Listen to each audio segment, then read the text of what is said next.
grade twos. So all year we've been working on writing stories. And for our next writing assignment, I'm going to read you a story and then we're going to use the way that it was written to help us write our own. So this story that I'm going to read you is called Berkeley's Barn Owl Dance. And this is a special story to me because the author, Tara, is my cousin. So I wrote her and I told her we were going to be doing this, and she answered a few questions for me that I will share with you at the end. So I'll read you the story first. It's called Berkeley's Barn Owl Dance. Berkeley Barn Owl loved to dance, and any occasion would do. She fluffed her stuff for hatchings and moltings and even first flights under the spotlight moon. But tonight wasn't just any occasion. The Leave the Nest Fall Fest was the biggest barn owl dance of the year. Next evening, Berkeley would be leaving with her fellow fledglings, Bo and Bree. With flapping wings and tapping talons, she wowed the crowd. The faster the clapping, the faster she flapped. The louder the clapping, the louder she tapped. Berkeley Barn Owl was a hoot. When at last the fading moon said good morning, the three fledglings flopped into their nest. Even Berkeley couldn't dance all day. They nestled in tight and waited for night in the safe, warm barn. The next moonrise, Bo and Bree were already stretching their wings when Berkeley peeked outside. She shrieked as only young barn owls can. "I don't want to go," she cried, scrunching into the corner and scattering pellets everywhere. Papa Owl puffed his ruff and smoothed Berkeley's feathers. "You are ready for your own barn, my owlet. Your dance is just beginning." Berkeley turned wide eyes on Mama Owl. "What will I do when I'm all alone?" she asked. Mama Owl swaddled Berkeley in her wings. "You will eat and sleep, fly and preen, and in between you will dance." "Will you visit me?" Berkeley asked in a downy whisper. Of course, her parents twittered. "And you'll come back every year for the Leave the Nest Fall Fest," said Papa Owl. "You will share your story and teach the fledglings to dance before they spread their own wings." From below they heard clapping, and together they looked down on a great goodbye gathering. With a feather tip tap from Mama Owl, Berkeley curtsied and took up the dance. Flappity, tappity, clap, clap, clap. Flappity, tappity, flap, flap, flap. Then, with hugs and kisses and farewell wishes, Berkeley, Bo, and Bree flew after the shape-shifting moon. That night, the winking moon said, "Follow me into the valley. You will find a wood filled with bats and birds." And a few nights and thousands of silent wing beats later, Berkeley, Bo, and Bree did. Flappity, tappity, clap, clap, clap. Flappity, tappity, flap, flap, flop. Berkeley started a tree dance, but the wind knocked her off her branch.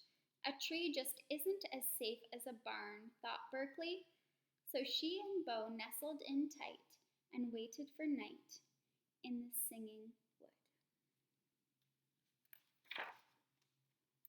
A wide-awake Bree bounced from branch to branch. When she hopped to the top of the tree, she dug in her talons, spread her wings, and waved at the windy world below. And by the end of the day, Bree had decided to stay. That night, the smiling moon said, "Follow me through the wood.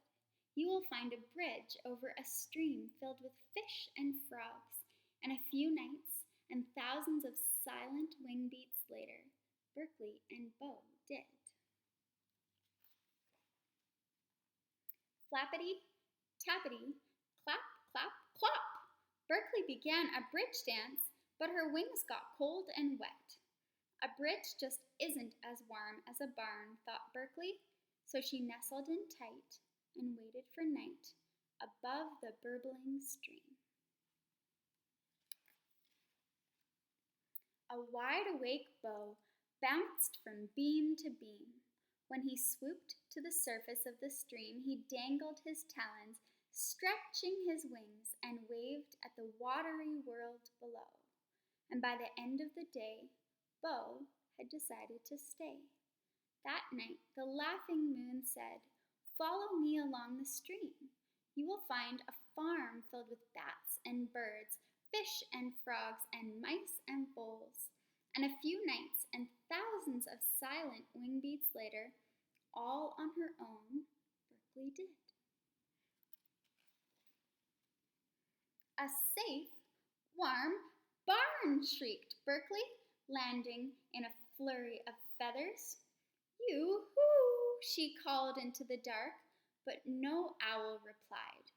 As Berkeley peered into the barn, she bumped a loose shingle, and the merry moon peeked in. Suddenly, the barn was filled with a chorus of baas and meows and neighs and woofs and peeps and clucks and oinks. All of the animals were awake in the middle of the night, and no one knew what to do. But Berkeley did. It was a barn after all. She curtsied to the crowd like Mama Owl, puffed her ruff like Papa Owl, and flapped her stuff like only she knew how. Flappity, tappity, clap, clap, clap. Flappity, tappity, flap, flap, flap. The animals stopped to gawk at Berkeley's midnight show. "Hello," she sang. "I'm Berkeley Barn Owl, and I love to dance. Who'll join me?" Her voice echoed in the quiet. Then a hen in the hayloft started to flappity, and a cat in the corner started to tappity. Soon all the animals joined in with a clap, clap, clap. From high in the rafters, a young barn owl gave a hoot. "Hello," he said with waggling wings. "I'm Oliver, and I'd love to join you too, Berkeley." Soon, with flapping wings and tapping talons and claws and hooves and paws too, Berkeley's new dance began under the spotlight moon.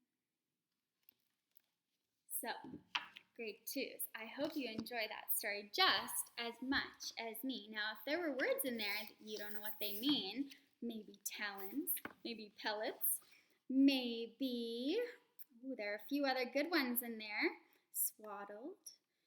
You can go back and you can look those up in your dictionary. But I would like to read you a few questions that Tara, the author, my cousin, has answered for you.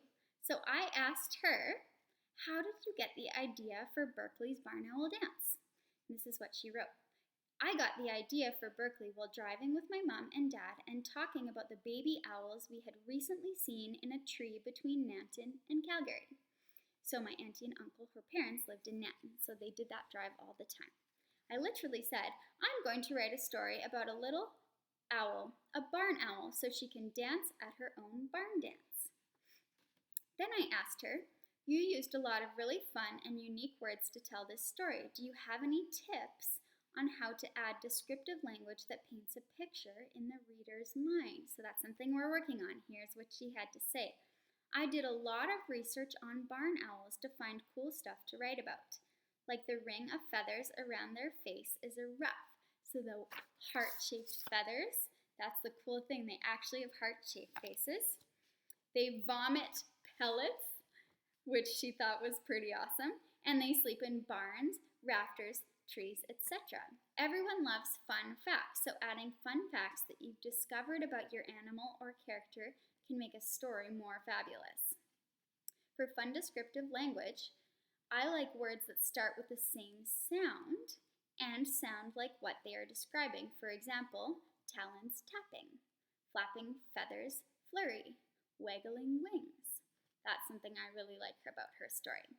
And for painting a picture in the reader's mind, I went to a writer's workshop by Hazel Hitchens, which is a local Canmore author who taught me how to show, not tell, a story. For example, instead of telling the reader Berkeley was scared, I wrote about her shrieking and crying and scrunching into a corner and scattering pellets everywhere. I like to think, what would a scared little owl do? What would an angry one do? Then I picture that in my head and write it down. Acting out what your character is feeling helps you write what you want to show. So you can envision it in your mind, come up with a picture, and then describe that. And then I asked her, what do you think makes a story great instead of just good? And this is what she said. I think great stories make the reader feel something. They make you smile, groan, cry, or frown. The main character should also solve their own problem, so you can really cheer them on. We've been working on that too, haven't we? She also said, always write about something you care about, or something that interests you. Your love of that topic will shine through. If you're not interested in your story, no one else will be either. So be brave like Berkeley. Fluff your stuff, grade 2s. Love, Tara Johnson. So I'm thankful that she took the time to write those answers for us. And you can look on Google Classroom to find out more about your assignment.